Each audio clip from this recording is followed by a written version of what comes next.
Halo teman-teman semuanya, perkenalkan kami dari kelompok 4. Di video kali ini kami bakal jelasin materi mengenai pengantar ilmu hukum.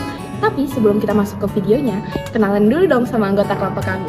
Yang pertama ada saya Naira Salsabila, yang kedua ada Farhan Haris, yang ketiga ada Jati Agung, yang keempat ada Intan Triana Putri, lalu ada Amos Malkasinaga, dan yang terakhir ada Ahmad Ramadhani. Nah, tapi sebelum kita masuk ke materi intinya, aku mau jelasin dulu nih, apa sih pengertian dari pengantar ilmu hukum itu, dan kenapa pengantar ilmu hukum itu penting dalam mempelajari dasar awal hukum. Yuk ikutin videonya. Apa itu pengantar ilmu hukum?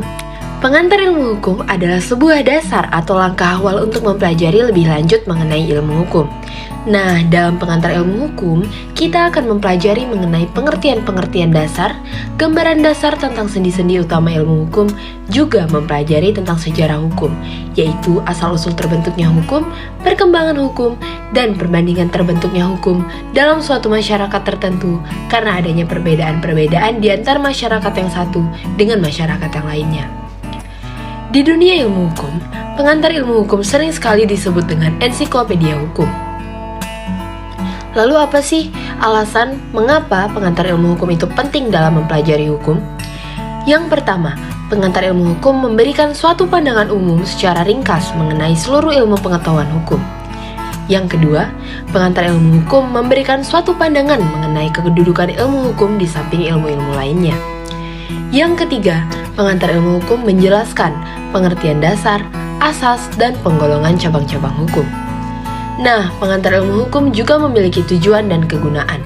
Tujuan dan kegunaan dari pengantar ilmu hukum adalah untuk menjelaskan tentang keadaan, inti, dan maksud tujuan dari bagian-bagian penting dari hukum, serta pertalian antara berbagai bagian tersebut dengan ilmu pengetahuan hukum. Adapun kegunaannya adalah untuk dapat memahami bagian-bagian atau jenis-jenis ilmu hukum lainnya. Nah, jadi kan tadi udah dijelasin terkait pengertian pengantar ilmu hukum dan kenapa sih pengantar ilmu hukum itu penting. Selanjutnya kita akan mempelajari tentang konsep dasar pembelajaran pengantar ilmu hukum. Check it out! Konsep-konsep dasar pengantar ilmu hukum.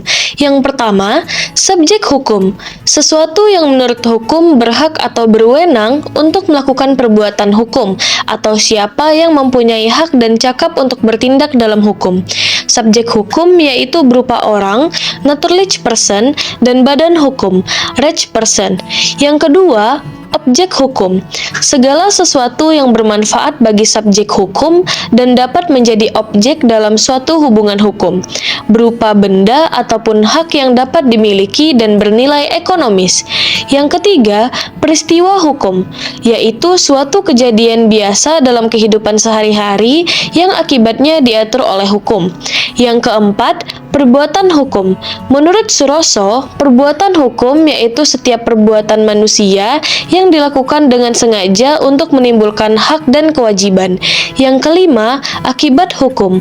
Menurut Suroso, akibat hukum merupakan suatu tindakan yang dilakukan untuk memperoleh suatu akibat yang dikehendaki oleh pelaku dan yang diatur oleh hukum. Tindakan ini dinamakan dengan tindakan hukum. Jadi, dengan kata lain, akibat hukum adalah akibat dari suatu tindakan hukum. Yang keenam, asas hukum. Menurut Sajipto Raharjo, asas hukum merupakan jantungnya peraturan hukum karena sebagai landasan yang paling luas bagi lahirnya peraturan hukum. Yang ketujuh, hak dan kewajiban. Hak merupakan kewenangan yang diberikan oleh hukum objektif kepada subjek hukum, sedangkan kewajiban merupakan beban yang diberikan oleh hukum kepada orang ataupun badan hukum. Terdapat dua jenis hak. Yang pertama, hak mutlak, yaitu kewenangan atau kekuasaan mutlak yang diberikan oleh hukum kepada subjek hukum, seperti hak asasi manusia, hak publik mutlak, dan hak keperdataan. Yang kedua, hak relatif, yaitu kewenangan yang diberikan kepada seseorang atau beberapa orang untuk menuntut agar orang lain melakukan sesuatu atau tidak melakukan sesuatu. Yang kedelapan, pembentukan hukum. Menurut L.J. van Apeldoorn, ada beberapa faktor yang membantu pembentukan hukum. Yang pertama yaitu perjanjian, yang kedua pengadilan, yang ketiga ilmu pengetahuan. Namun untuk saat ini, pembentukan hukum modern terbentuk karena adanya yang pertama kebiasaan, yang kedua peraturan perundang-undangan, dan yang ketiga proses peradilan. Nah, di sini saya akan menjelaskan macam-macam atau penggolongan hukum yang ada di Indonesia, yaitu terdiri dari 8 golongan. Yaitu apa saja? Kita saksikan di sini. Saya akan menjelaskan macam-macam penggolongan hukum. Yang pertama ada penggolongan hukum menurut sumbernya, yaitu A. Hukum undang-undang yang tercantum dalam peraturan perundang-undangan. B. Hukum kebiasaan atau adat yang terletak di dalam peraturan kebiasaan adat. C. Hukum traktat, yaitu yang ditetapkan oleh negara di dalam suatu perjanjian antar negara. D. Hukum jurisprudensi, yaitu hukum yang diambil dari putusan hakim terdahulu. 2. Ada penggolongan hukum menurut bentuknya. A. Hukum tertulis, terdiri dari kodifikasi dan yang tidak dikodifikasi.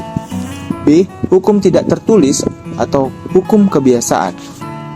3. Penggolongan hukum menurut tempat berlakunya. A. Hukum nasional berlaku di dalam suatu negara. B. Hukum internasional mengatur hubungan hukum dalam dunia internasional. C. Hukum asing yang berlaku dalam negara lain. D. Hukum gereja, kumpulan norma yang ditetapkan gereja untuk para anggotanya. 4. Penggolongan hukum menurut waktu berlakunya. A. Ius constitutum atau hukum positif, yaitu hukum yang berlaku saat ini bagi suatu masyarakat tertentu dalam suatu daerah tertentu. B. Ius constituendum, yaitu hukum yang diharapkan berlaku pada waktu yang akan datang. C. Hukum alam, yaitu hukum yang berlaku di mana-mana dalam segala waktu dan untuk segala bangsa di dunia. 5. Penggolongan hukum menurut cara mempertahankannya. A. Hukum material, yaitu hukum yang memuat peraturan yang mengatur kepentingan dan hubungan yang berwujud perintah dan larangan. Dan ada contohnya seperti hukum pidana dan hukum perdata. B. Hukum formal, yaitu hukum yang memuat peraturan yang mengatur bagaimana cara melaksanakan dan mempertahankan hukum material itu sendiri, cara mengajukan suatu perkara di pengadilan, dan cara hakim memberi putusan. Dan contohnya seperti hukum acara pidana dan hukum acara perdata. 6. Penggolongan hukum menurut sifatnya. A. Hukum yang memaksa, yaitu hukum yang dalam keadaan bagaimanapun juga harus mempunyai paksaan mutlak. B. Hukum mengatur, yaitu hukum yang dapat disampingkan apabila pihak yang bersangkutan telah membuat peraturan sendiri dalam suatu perjanjian. Yang ketujuh, penggolongan hukum menurut wujudnya. A. Hukum objektif, yaitu hukum yang berlaku secara umum di suatu negara, mengatur hubungan hukum antara dua orang atau lebih tanpa memandang golongan tertentu. B. Hukum subjektif, yaitu hukum yang timbul dari hukum objektif dan berlaku terhadap seseorang tertentu atau lebih. Hukum subjektif disebut juga hak. Kedelapan, penggolongan hukum menurut isinya. A. Hukum privat atau hukum sipil, yaitu hukum yang mengatur hubungan antara orang yang satu dengan yang lain, menitik beratkan pada kepentingan perseorangan. B. Hukum publik atau hukum negara, yaitu hukum yang mengatur hubungan negara dengan alat perlengkapan atau hubungan dengan perseorangan. Oke teman-teman, setelah sebelumnya kita sudah mempelajari konsep dasar pengantar ilmu hukum, selanjutnya saya akan menjelaskan tentang sejarah perkembangan ilmu hukum. Stay tune terus ya. Timbulnya ilmu hukum tidak dapat dipisahkan dari tradisi peradaban Yunani. Dalam peradaban Yunani, hukum dipandang sebagai prinsip sentral kehidupan. Pendekatan yang dilakukan dalam mengenal ilmu hukum dalam peradaban Yunani adalah pendekatan kosmologis. Karena kelangsungan kosmos itu tidak terjadi dengan kacau balau, melainkan dalam satu keteraturan yang konsisten. Dalam sejarah Romawi, sejarah ilmu hukum diawali dengan adanya karya Justinianus sekitar tahun 1080, di mana menjelaskan ilmu hukum secara sistematis. Secara sistematis yang berarti diterapkannya metode analisis dan sintesis terhadap naskah hukum. Istilah pengantar ilmu hukum di Indonesia pertama kali dipergunakan oleh Perguruan Tinggi Universitas Gadjah Mada di Yogyakarta pada 13 Maret 1946. Istilah tersebut merupakan terjemahan dari bahasa Belanda, Inleiding tot de Rechtschap, yang digunakan sejak tahun 1924 oleh Rex Hock School di Jakarta. Inleiding tot de Regenschap juga dipakai di perguruan tinggi Belanda sejak tahun 1920. Ketika istilah tersebut dimasukkan dalam Huger in der Wisweg untuk menggantikan istilah Encyclopedie der Regenschap, Inleiding tot de Regenschap sebenarnya merupakan terjemahan dari Einführung in die Regentschaft, suatu istilah yang dipergunakan di Jerman pada akhir abad 19 dan permulaan abad 20.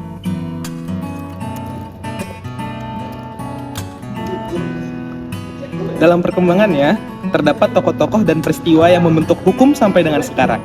Mari kita perhatikan. Untuk melihat tokoh dan juga perkembangan hukum sampai dengan saat ini, kita harus kembali ke zaman Yunani kuno, di mana tokoh yang terkenal pada zaman tersebut adalah Plato. Plato dalam bukunya yaitu Nomoi berpandangan bahwa sulit untuk mewujudkan pemerintahan yang sudah coba dibentuk oleh para filosof sebelumnya.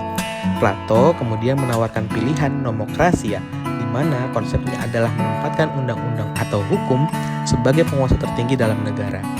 Plato sendiri mengartikan hukum sebagai peraturan-peraturan yang teratur dan tersusun baik yang mengikat masyarakat. Kemudian kita masuk pada zaman Romawi. Pada zaman Romawi, kota Roma menjadi pusat dari pergeseran kekuasaan yang menjadikan bangsa Romawi berkuasa. Roma kemudian membagikan masyarakatnya ke dalam kaum patrisia dan kaum plebeian. Struktur sosial inilah yang menjadi akar dari pembedaan kedudukan masyarakat dalam hal politik dan hukum. Sistem hukum Romawi kuno mulanya juga bersandar pada hukum kebiasaan atau hukum adat. Kemudian saat tercipta struktur pemerintahan Republika yang pertama, Majelis Rakyat dalam hal ini Komitia mengusulkan rancangan undang-undang sehingga terbentuklah rumusan hukum 12 tabel atau yang lebih dikenal dengan Leges Duodecim Tabularum. Kemudian rumusan ini hilang ketika terjadi perang yang dimulai oleh kaum Keltik atau yang lebih dikenal sekarang dengan Austria. Lalu pasca peperangan, kekerasan pun marak terjadi. Dan kemudian tumbuhlah gagasan oleh kaum patrisia dan plebia untuk membentuk hukum pidana dan mengenalkan kita pada doktrin nulla poena sine lege previa atau sekarang lebih dikenal dengan nulla poena sine previa lege poenali, yang artinya tidak ada penghukuman tanpa ada hukum yang mengaturnya. Barulah masuk ke dalam zaman modern, di mana akhirnya hukum coba didefinisikan oleh beberapa ahli seperti Dr. Ernst Utrecht yang mendefinisikan hukum sebagai himpunan petunjuk hidup yang berisi perintah dan larangan yang mengatur tata tertib dalam suatu masyarakat. Adapun di Indonesia sendiri, Profesor Sudikno Mertokusumo mencoba mendefinisikan hukum sebagai keseluruhan kumpulan peraturan-peraturan atau kaidah-kaidah dalam suatu kehidupan bersama dan keseluruhan peraturan tingkah laku yang berlaku dalam suatu kehidupan bersama yang dapat dipaksakan pelaksanaannya dengan sanksi. Setelah mendengar penjelasan materi dari teman-teman saya akan menyimpulkan tentang materi tersebut. Pengantar ilmu hukum adalah sebuah dasar dan langkah awal untuk mempelajari ilmu hukum. Menjadi dasar karena dengan mempelajari ilmu hukum tersebut kita akan mengerti sejarah, perkembangan, pengertian dasar, hingga gambaran dasar ilmu hukum yang akan menjadi sendi-sendi utama ilmu hukum itu sendiri. Adapun dasar pengantar ilmu hukum yang sudah dijelaskan sebelumnya, kita dapat mengenali subjek hukum, objek hukum, peristiwa dan perbuatan hukum hingga penggolongan hukum berdasarkan 8 kategori, seperti penggolongan hukum menurut sumbernya yaitu undang-undang dan jurisprudensi. Penggolongan bentuknya yaitu tertulis dan tidak tertulis, hingga penggolongan lainnya. Tidak hanya mempelajari dasar, pengantar ilmu hukum juga memberikan wawasan bagaimana ilmu hukum dan hukum itu berkembang dari zaman Yunani, Romawi, hingga hukum itu masuk ke Indonesia. Dengan mempelajari sejarahnya, kita mengetahui bahwasanya hukum memiliki sejarah perjalanan yang cukup panjang yang diformulasikan oleh orang-orang yang luar biasa seperti Plato, Aristoteles, Dr. Ernst Utrecht, hingga tokoh pemikir nasional seperti Mohtar Kusumamadja dan Prof. Sudikno Mertokusumo. Dengan materi pengantar ilmu hukum yang sudah kita pelajari pada video ini, kita pada akhirnya memiliki wawasan dan pandangan mengenai kedudukan ilmu hukum. Dengan ilmu lainnya, serta kita mengerti dasar dan fondasi dalam mempelajari hukum.